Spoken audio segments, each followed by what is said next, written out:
Halo Sobat Inspirasi, apa kabarnya nih? Semoga selalu dalam keadaan sehat walafiat ya.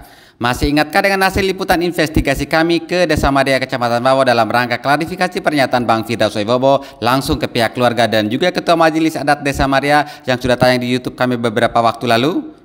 Kalau lupa atau belum tonton, silahkan klik link di pojok kanan atas layar kalian ya.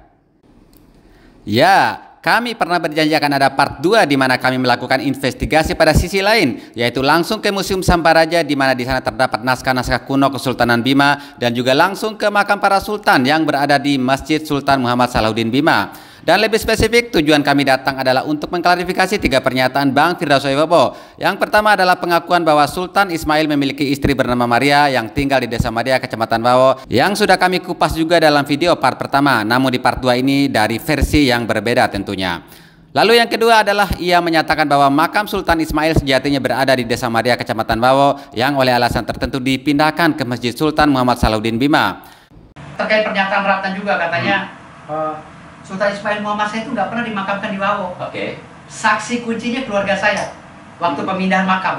Kuncinya nanti akan kami buka. Artinya memang dipindahkan. Ya, jangan dibilang nggak dipindahkan. Itu Sultan Ismail dari Bawo dipindahin ke Masjid Bima. Ada Masjid Sultan. dipindahkan. Ada saksi-saksi. Kenapa dipindahkan, Pak? Ya, ada itu rahasia kita. Pokoknya kita akan buka nanti. Nanti kapan? Ya, nanti kalau ketika dibutuhkan oleh tokoh adat. Dan pernyataan yang ketiga adalah Masjid Sultan Muhammad Salahuddin ini sejatinya adalah bernama Masjid Sultan Ismail Muhammad Shah dan dengan alasan tertentu pula diganti namanya menjadi Masjid Sultan Muhammad Salahuddin. Yang punya masjid itu adalah yang membangunnya. Masjid apa dulu nih? Masjid Bima. Oke. Masjid Raja. Yang ada di yang ada di Bima itu. Oke. Dulu namanya Masjid Ismail Muhammad Shah. Masjid Ismail Muhammad Ya, Shah. tapi kenapa sekarang diganti jadi Masjid Salahuddin? Nah, itu. Dan seperti apa hasil investigasi kami, saksikan terus dalam liputan ini ya sobat. Namun sekali lagi sobat, kami sampaikan bahwa tidak ada maksud kami untuk membuat masalah ini tambah runyam atau memprovokasi ataupun adu domba, tetapi lebih kepada kami menyajikan apa adanya yang tentunya berdasarkan tutur dan catatan yang ada. Dan berharap pula dalam video ini sobat bisa mengambil manfaat atau bagi sahabat yang belum pernah melihat objek yang kami datangi, jadi bisa melihatnya walaupun melalui saluran YouTube. Pada kunjungan pertama kami mendatangi Museum Samparaja yang berada di Jalan Gajah Mada nomor 2 Kota Bima dan berikut adalah hasil kunjungan kami. Ya, Assalamualaikum. Waalaikumsalam. Terima kasih udah bersedia untuk menyambut kami. Iya. Duduk ya Bang ya. Iya, silakan. Aduh, Lempo Ade ini kita dalam rangka perjalanan SCPD Channel mau menelusuri lebih jauh atau menginvestigasi lebih jauh terkait dengan saat ini kan lagi kisru pernyataan dari dua belah pihak nih, pihak Bang Firdaus sama pihak Kak Ratna. Jadi dalam hal ini SCPD Channel hadir ingin benar-benar memastikan di lapangan atau ya kondisi yang ada di sini ini seperti apa begitu. Kemarin kami sudah melakukan kunjungan ke Desa Bawo dan ketemu dengan Ketua Majelis Adatnya dan kami sudah mendapat informasi dan kami kali ini datang ke sini untuk mendapatkan informasi dari sisi Samparaja begitu ya. Mohon maaf dengan Abang siapa? Ihsan. Abang Ihsan. Ya. Di Museum Samparaja apa Abang di sini? Ya kebetulan saya lagi mau nulis buku. Oh, menulis buku.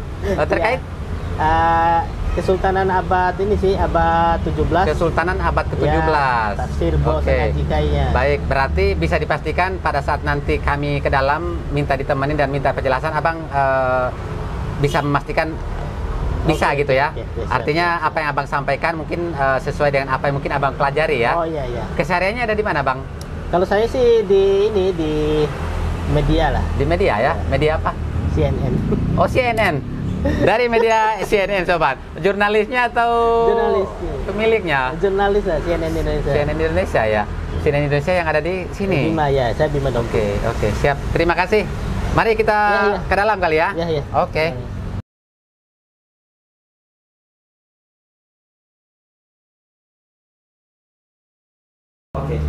Oke Bang, ini di dalam Museum Samparaja ini ruangan utama, boleh dibilang ruang tamu lah begitu ya.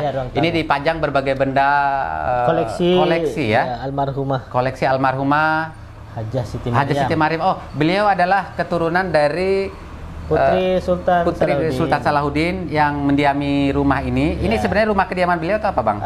Sebenarnya kediaman beliau saat itu di Lombok, di Mataram ya. Tetapi karena naskah-naskah di rumahnya itu udah banyak sampai penuhi lorong, akhirnya beliau beli ini. Jadi rumah ini dibeli oleh beliau tahun 1985 untuk tempat beliau tinggal sekaligus menyimpan naskah-naskah. Awalnya kan untuk kepentingan pribadi kan? Ya, awalnya untuk menyimpan naskah-naskah. Belum jadi museum tadinya. Belum, tapi waktu itu langsung didaftarkan untuk bikin yayasan. Oh ya, jadi beliau langsung bikin yayasan dan jadi ini sebagai museumnya ya. Betul. Museum Samparaja. Secara fokus utama Museum Samparaja menampilkan apa, Bang? Naskah sebenarnya. Naskah ya. Naskah dari zaman yang semua naskah yang ada dari Kesultanan berarti ya. Betul. Oke. Baik, kalau di luar ruang tamu ini benda-benda yang mungkin secara memiliki nilai historis yang paling ini apa, Bang? Kalau di sini hanya koleksi ya, koleksi foto maupun koleksi buku dari beliau, buku-buku bacaan beliau. Oke, baik. Kemudian kalau foto-foto mungkin bisa diarahin, Bang? Ini waktu beliau. Kalau foto yang ada tengah ini, ya, ini lukisan Sultan Muhammad Salahuddin. Sultan Muhammad Salahuddin. Sebelah kirinya siapa tah? Itu apa namanya, Permaisuri ya? Istrinya beliau ya? Iya, kalau nggak salah. Iya, Permaisuri. Yang sebelah kanan? Beliau almarhum Haja Siti. Oh, Siti Mariamnya. Ya, waktu jadi MPR mungkin ini.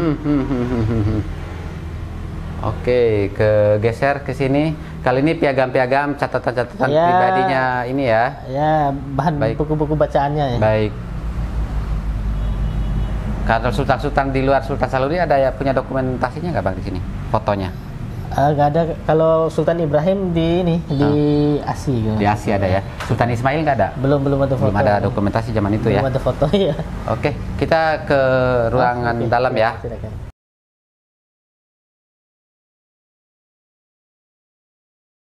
Ya, Sobat Inspirasi, di dalam Museum Samparaja sendiri ada satu ruangan yang khusus memang disiapkan untuk menyimpan berbagai dokumen mengenai sejarah kesultanan, mengenai sejarah kerajaan Bima dari zaman dahulu sampai sekarang. Semuanya ada di dalam sini begitu ya. Termasuk untuk kepala museum pun sendiri menjadikan ini sebagai tempat beliau belajar dan menggali lebih dalam lagi mengenai berkas-berkasnya seperti itu. Kita coba sama-sama cek di dalam, Sobat ya. Oke, di sini ada lambang Kesultanan Bima ya. Ini burung Garuda. Burung Garuda ya. Berkepala dua. Burung Garuda berkepala dua. Jadi memiliki makna yang ke kiri, yang ke kanan. Itu maknanya juga sudah tertera di bawahnya. Sobat Inspirasi bisa baca ya. Ya. Oke, lalu di sebelah ini ada bingkai yang berisi 8 sendi kepemimpinan atau Gusuwaru. Jadi bagi masyarakat Bima meyakini bahwa semua calon pemimpin, entah itu pemimpin untuk daerah, pemimpin untuk instansi ataupun organisasi, dianggap layak apabila sudah memenuhi syarat dari Gusuwaru ini. Itu diantaranya adalah harus berilmu, bertakwa kepada Allah, berakhlak yang baik, dari keturunan yang terpandang dan disegani oleh rakyat, memperhatikan kepentingan rakyat, orang yang berada, satu kata dengan perbuatan, dan juga orang berani dan tangkas membela rakyat. Jadi ini dalam Gusuwaru filosofi yang akhirnya menjadi ini bahkan menjadi motivasi nih bagi masyarakat yang merantau pun begitu. Jadi para diaspora pun meyakini bahwa Gusuwaru ini memiliki nilai yang sangat erat dengan kekhususan mereka di Jakarta atau di daerah lain begitu ya. Oke, kita coba ke dalam lagi lebih spesifik. Jadi seperti yang tadi saya sampaikan, ini adalah tempat penyimpanan dokumen milik Sultan atau dokumen mulai Sultan Ibrahim, Sultan Salahuddin, kemudian Sultan-sultan sebelumnya. Dari semua dokumen yang ada, Bang, dokumen yang paling menjadi kunci dari semua catatan sejarah yang mana yang? Untuk dokumen yang sudah ditranskripsi ya, yang sudah dialih aksarakan itu oleh Camberlot sama Haja Siti Mariam itu ini Bo Sangajikai. Ini adalah Bo Sangajikai. Mungkin udah punya bukunya? Sering dengar, tapi yang saya punya adalah dalam bentuk buku translate-nya translate-nya. Saya sudah memiliki itu dan ternyata ini adalah Sangajibo Bo Sangajikai. Ya, diteliti. Baik, sebesar ini. Ini asli banget ya. Baik. Isinya boleh dibuka? Oke. Siap. Jadi aksara Jawi atau aksara Arab Melayu ya. Jadi Bo Sangajikai ini bukan aksara Arab ini ya? Ya, aksara Jawi kalau penyebutan. Atau Arab Melayu. Arab Melayu ya. Ini kertasnya dari kertas biasa atau dari kulit? Ini kertas biasa, kemudian ini dilapisi, udah dilapisi. Oh, dilapisi ya supaya kertas supaya awet ya. Tapi catatan ini catatan asli dari awal ya. Dibuat kira-kira tahun berapa? Tahun kalau menurut Camberlot itu berdasarkan jenis kertasnya. Kan ini kertasnya ada ininya dia. Apa namanya? Semacam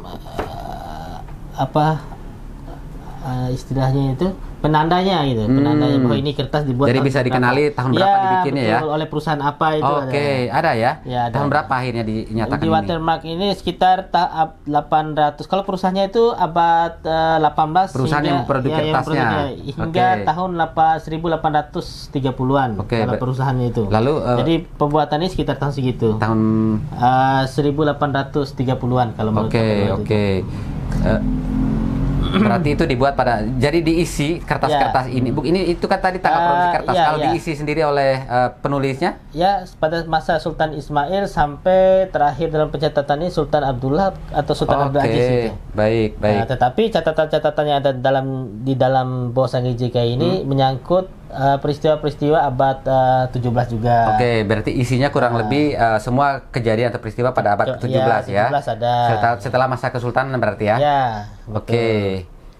Karena ini kan sifatnya naskah salinan juga. Salinan juga? Ya, karena dia menyalin dari catatan-catatan sebelumnya. Oke. Kalau catatan sebelumnya bentuknya mungkin bukan dalam bentuk kertas seperti ini, tapi mungkin semacam catatan yang terpisah-pisah begitu mungkin maksudnya. Kalau mungkin era-era kolonial itu kertas itu sudah ada ya. Oke.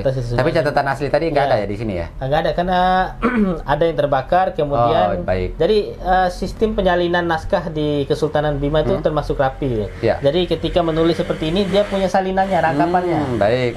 Dirangkap itu. Oke, dengan jumlah banyak halaman ini udah pernah ditranslate secara penuh kah oleh orang? Sudah oleh Henry Chamberlain. Chamberlain itu ya. Berarti secara full udah ditranslate secara ini ya. Saya lebih spesifik lagi karena tujuan kami datang sini untuk mengkonfirmasi terkait sekarang kan lagi ada viral terkait masalah pernyataan Bu Ratna dan pernyataan Bang Firdaus Wibowo kan terkait Sultan Ismail begitu ya. Di dalamnya adakah catatan terkait ini? Ada. Kalau untuk Bos JK ini catatan tentang Sultan Ismail itu walaupun tidak begitu banyak seperti peristiwa-peristiwa abad 18, tetapi ada. Secara sekilas ya yang Abang bisa sampaikan mengenai Sultan Ismail. Kalau Sultan Ismail yang tercatat di sini tentang kelahirannya. Kemudian dia punya saudara siapa? Cuman satu. Cuma satu cewek saudara. Itu, ya. Kemudian peristiwa-peristiwa pencatatan tentang Tambora walaupun sedikit, tapi itu pada masa Sultan Ismail. Pernikahan beliau ada? Kalau pernikahan di sini saya belum lihat ya. Justru pernikahannya itu ada di catatan lain kayak dia punya anak siapa itu umurnya berapa itu saya temukan dalam catatan-catatan Belanda. Oke, ada di catatan Belanda ya. Baik. Kalau tentang Sultan Ismail yang lebih lengkap itu ada pada syair Kerajaan Bima yang ditulis oleh Hatip Lukman. Oke. Ya. Itu ada di mana itu? Ada di sini catatannya, naskahnya. Kalau naskah itu naskah yang dicatat oleh Hatip pejabat istana ya, tapi nggak tahu. Saya lihat di bukunya Henry Chamberlain. Udah ada di situ ya? Ada. Oke, baik. Itu lengkap tentang kematian Sultan Abdul Hamid, kemudian pelantikannya dan lain sebagainya. Oke, lebih dekat lagi bro sedikit biar ada dokumentasi dari awal. Nggak apa-apa, agak buka satu-satu saja. Sebentar.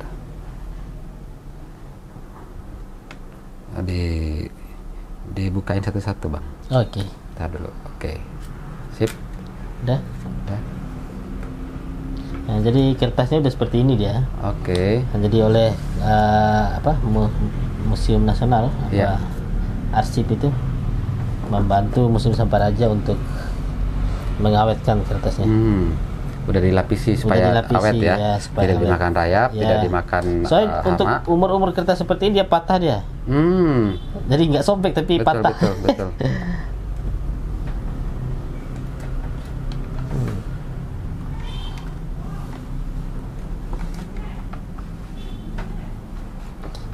Nah ini untuk silsilah. Kalau ini sebentar, ini silsilah. Ya. Silsilah dari sultan apa dari raja pertama ini? Kesultanan. Silsilah kesultanan ya. Oke. Oh kali ini kerajaan nih. Oh dari kerajaan ada dicatat ya? Sangkula apa segalanya.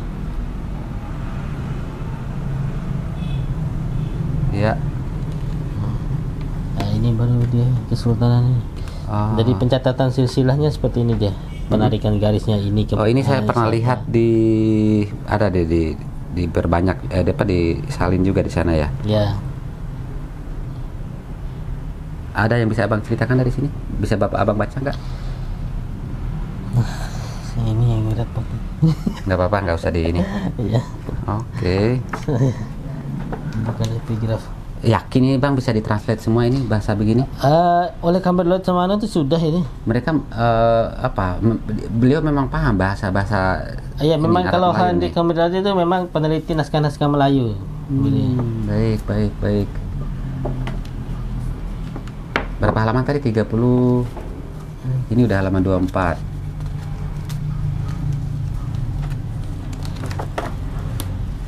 Tiga puluh dua. Coba kita lihat sampai terakhir aja coba. Sampai berapa halaman? Cut. Iya. 121. Oh, 121. Oke. Ya. Ada 121 halaman ya. 121. Ya. Ini 22-nya kosong ya. Halaman akhir ini. Oke, baik. Untuk ini yang lain mungkin yang bisa saya lihat lagi bang, yang berkas-berkas kuno. Kalau ini berupa lembaran ya. Kalau ini Al-Quran kan? ya. Oke. Ini Al-Quran tulis tangan. Kalau dilihat dari hal ini sih, kalau apa namanya tradisi menulis biasanya oleh ulama kalau di Bima. Maksud saya ulama yang ada di Bima atau ulama dari ulama luar? yang ada di Bima. Baik, ini lengkap ya 30 juz ya bang ya? Ya. Oke, saya kembalikan atau saya taruh ini dulu, maaf. Ini apa ya?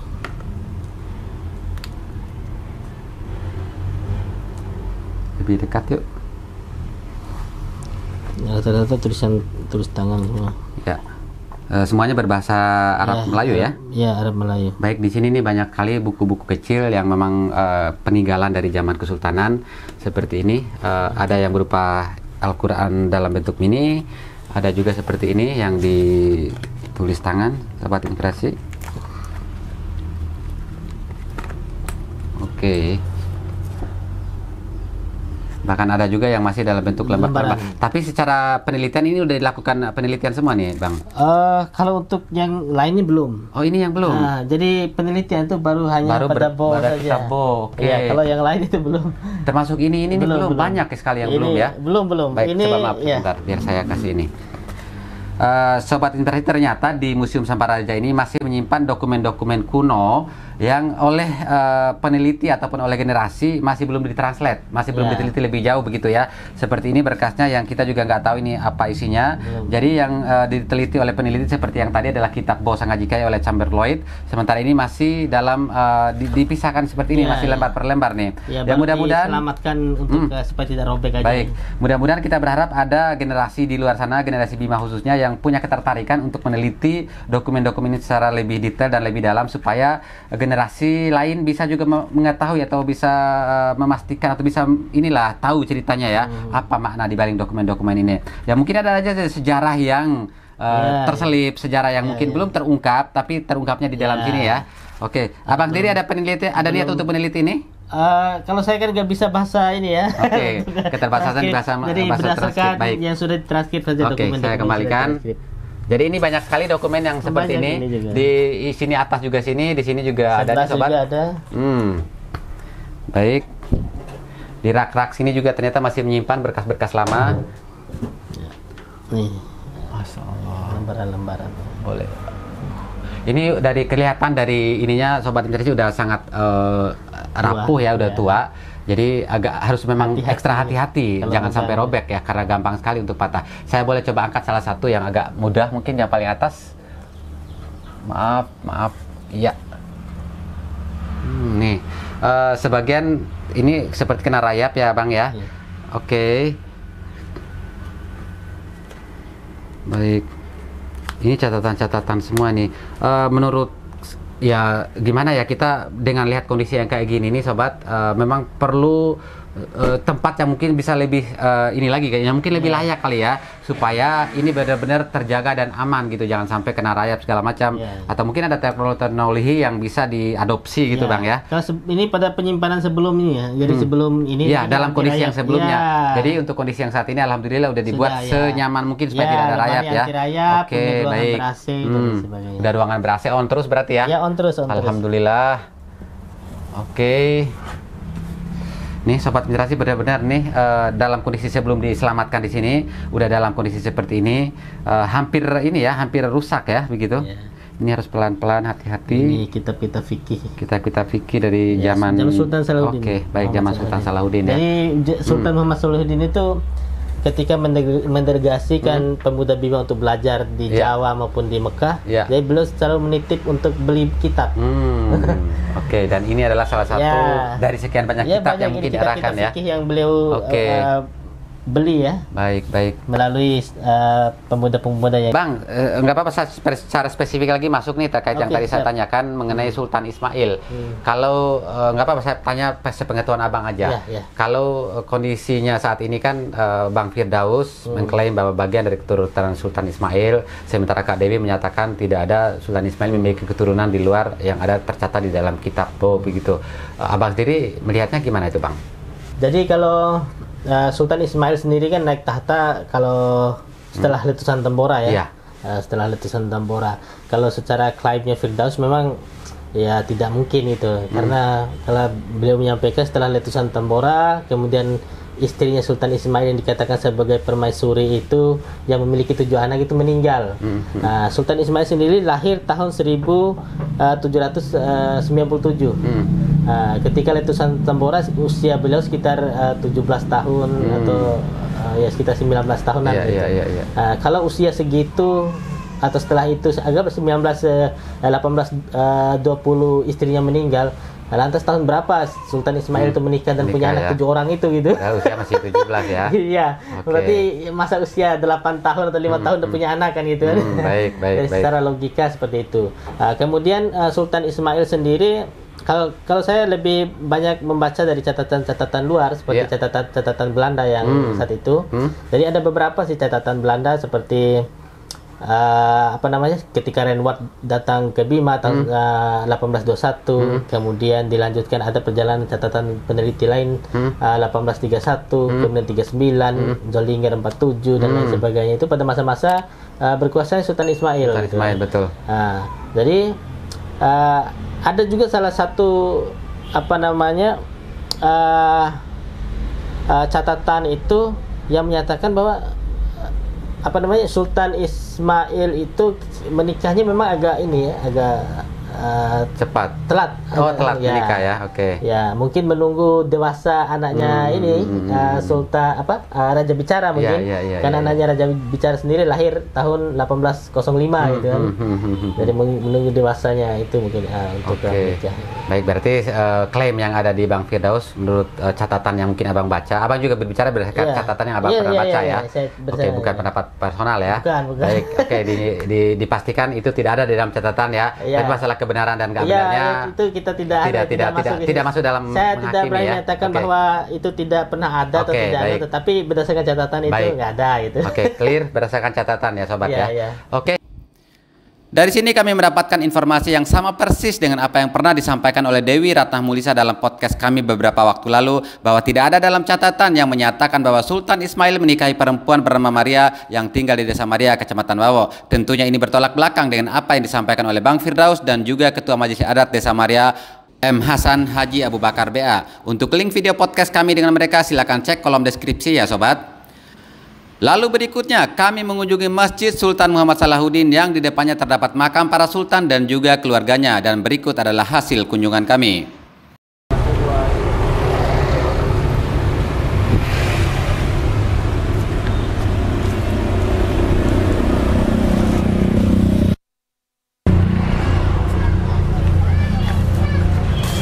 Assalamualaikum.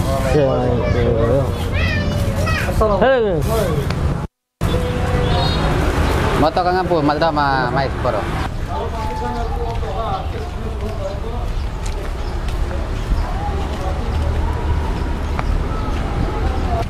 Dengan Bapak siapa, Pak? Umar. Bapak Umar. Di sini apa, Pak? Penjaga ini. Penjaga Iya. masjid. Masjid. Baik. Kita nanti ngobrol mengenai masjid. Ya. Tapi sebelum kita ke masjid, boleh tanya dulu sedikit ya? Ya, boleh. Sini agak terang dikit ya. Jadi ini masjid, bisa disebutkan nama lengkap masjidnya, Pak? Masjid Sultan Muhammad Salahuddin. Masjid Sultan Muhammad Salahuddin. Mau tanya saja untuk nama masjid ini, apakah dari awal udah namanya ini atau ada nama lain sebelumnya? Dari awal. Baik, Ya. oke, siap, nanti kita akan coba lihat di dalam catatannya. Siap, ya. siap. Baik. Ini kita memasuki area makam Makam. para sultan ya. Ya, Nanti Pak, secara ya. spesifik kita akan lihat di dalam. Balik, ikut. Dari media ya. Ibrahim. Ini sebenarnya makam komplek untuk keluarga istana atau siapa, Pak? Pak Sultan sebagian sama keluarga sebagian. Oh, sebagian sultannya sedang sebagian Ya, keluarganya.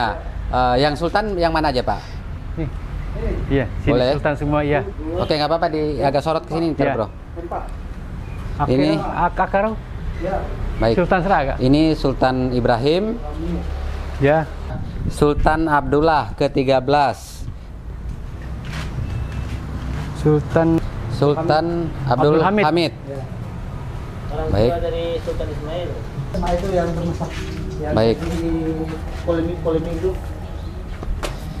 Ini makamnya Sultan Ismail Muhammad Shah, Sultan ke-10, lahir pada tanggal 28 Mei 1779, wafat tanggal 4 bulan Juni 1854, memerintah pada tahun 1817 sampai 1854 atau usia 57 tahun. Ya, jadi itu tadi dia makam Sultan Ismail Muhammad Shah yang ke-10 yang diklaim oleh Bang Firdaus Wibowo adalah makamnya sempat dimakamkan dulu di Desa Maria, Kecamatan Bawo, yang oleh kondisi tertentu akhirnya dipindahkan oleh keluarga istana di sini di Masjid Muhammad Salahuddin. Jadi menurut catatan yang disampaikan oleh penjaga makam ataupun dari Bang Ihsan menyatakan bahwa tidak pernah ada makam Sultan Ismail yang dimakamkan di Bawo, tapi memang dari awal ada dimakamkan di sini ya. Itu Siap. ada catatan koran Belanda juga ada. Jadi era-era abad 19 itu selain catatan internal yang ada di Bima, catatan-catatan Belanda udah mulai banyak. Oke, dan itu semua mencatat bahwa memang makamnya ada di sini ya. Waktu meninggal itu ada di dalam koran Hindia Belanda itu. Baik, oke, siap. Waktunya gitu. Orang-orang yang berduka, yang berduka cita. Jadi terkonfirmasi lah ya, sobat, apa yang sudah diklaim oleh Bang Firdaus. Sip. Oke, kita akan melihat catatan yang ada di masjid ini mengenai sejarah berdirinya, sejarah pemugarannya, sampai dengan mungkin penamaan dari masjid ya. Oke, di sini pengurus Masjid Sultan Muhammad Salahuddin. Ini sejarah masuknya Islam di Bima dulu nih. Sobat Mitrasi bisa baca secara detail di sini. Masuk agama Islam di Tanah Bima tidak bisa dipisahkan masuk Islam di Tanah Makassar.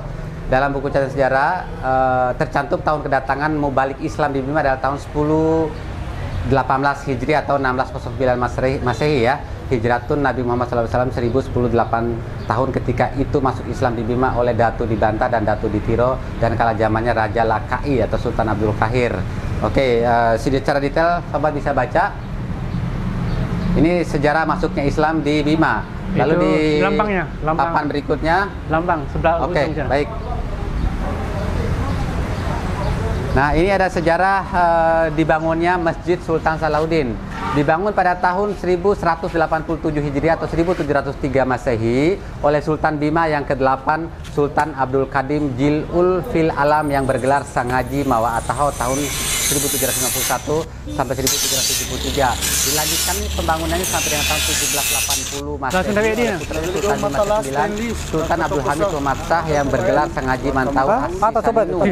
Lalu dibom oleh Jepang pada tahun 43, kemudian dibangun kembali sesuai aslinya pada tahun 1990 oleh putri Sultan Muhammad Salahuddin atau Dr. Haja Siti Maryam binti Sultan Muhammad Salahuddin dan diberi nama Masjid Sultan Salahuddin Sultan Muhammad Salahuddin.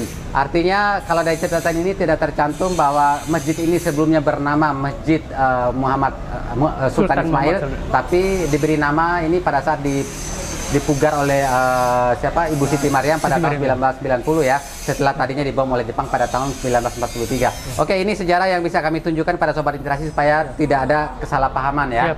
Di sini kami mendapatkan informasi dari penjaga makam sekaligus pengurus masjid bahwa masjid ini tidak pernah diberi nama Masjid Sultan Ismail Muhammad Shah, akan tetapi memang dari awal bernama Masjid Sultan Muhammad Salahuddin. Dan juga makam Sultan Ismail Muhammad Shah dari awal memang dimakamkan di sini, bukan dipindahkan dari Desa Madia Kecamatan Bawo seperti pengakuan Bang Firdaus Wibowo. Hal ini juga diamini oleh Ketua Lembaga Adat Desa Madia dalam kunjungan kami sebelumnya. Ya, kuburan Sultan Ismail itu ada di sini apa di? Ada di sini di kuburan Desa Madia. Kuburan Sultan Ismail ada di sini sebenarnya. Ada. Sultan Ismail ya. Sultan Ismail ada di sana memang. Ada di Bima ya? Di Bima. Tidak pernah dikuburkan di sini? Tidak. Oke, berarti dari awal beliau meninggal memang udah langsung dikuburkan di kota Bima begitu ya? Kota Bima. Oke. Tapi kuburan Maryam tadi ada di sini ya? Ada. Ada ya? Ya, ada. Kami pun sempat menghubungi budayawan dan ahli sejarah Bima yang saat ini juga menjabat sebagai Kepala Museum Simbojo yang menyatakan bahwa masjid ini dari awal adalah masjid resmi Kesultanan Bima. Tidak diberi nama secara spesifik karena memang digunakan oleh Kesultanan Bima. Dan diberi nama Masjid Sultan Muhammad Salahuddin pasca direnovasi oleh Dr. Haja Siti Maryam atau Inaka Umari. Masjid itu dibangun oleh Sultan Abdul Qadim, dilanjutkan lagi oleh Sultan Abdul Hamid, lalu dilanjutkan lagi oleh Sultan Ismail. Karena dasarnya kan Sultan Abdul Qadim, putranya Sultan Abdul Hamid. Abdul Hamid putranya adalah Sultan Ismail. Jadi itu tingkat juriatnya di situ. Nah, lalu pembangunan masjid itu dilanjutkan oleh Sultan Ismail Muhammad Shah. Sehingga Sultan Ismail itu diberi gelar Mawa Alus atau Mantau Dana Sigi, karena perhatiannya terhadap masjid itu cukup besar Sultan Ismail ini. Nah, makam Sultan Ismail itu kan ada di sebelah barat Masjid Sultan Muhammad Salahuddin sekarang. Nah, penamaan Masjid Sultan Muhammad Salahuddin kan oleh Ibu Maryam, yang semestinya kalau dalam sejarah itu masjid itu dibangun oleh Sultan Abdul Qadim, dilanjutkan oleh Sultan Ismail. Iya, masjid itu sudah berfungsi sebagai masjid Kesultanan Bima. Namanya juga Masjid Kesultanan Bima namanya gitu. Jadi tidak ada nama yang spesifik sebelum dibom itu. Baru setelah direkonstruksi kembali baru itu ada nama gitu. Karena Sultan Abdul Qadim adalah sultan yang memang yang pertama membangun masjid yang dekat dengan kompleks istana. Sobat Inspirasi, demikian hasil investigasi kami pada part kedua ini. Kembali kami menyampaikan bahwa apapun materi yang kami sajikan dalam konten ini semata-mata hanya ingin mengangkat kisah dan cerita dari sudut pandang berbeda dari masing-masing pihak, sehingga Sobat Inspirasi sekalian bisa selektif dalam menyimpulkan segala sesuatunya. Terima kasih dan sampai ketemu dalam konten-konten kami yang lainnya. Dan jangan lupa subscribe channel kami ya sobat. Dan juga klik tombol lonceng agar selalu mendapatkan notifikasi konten-konten kami. Dan juga jangan lupa share ke sobat lainnya agar makin banyak yang mendapatkan kisah inspiratif dari kami. Jamal Ikraman, Arif, SCPD Channel, Bima, Nusa Tenggara Barat.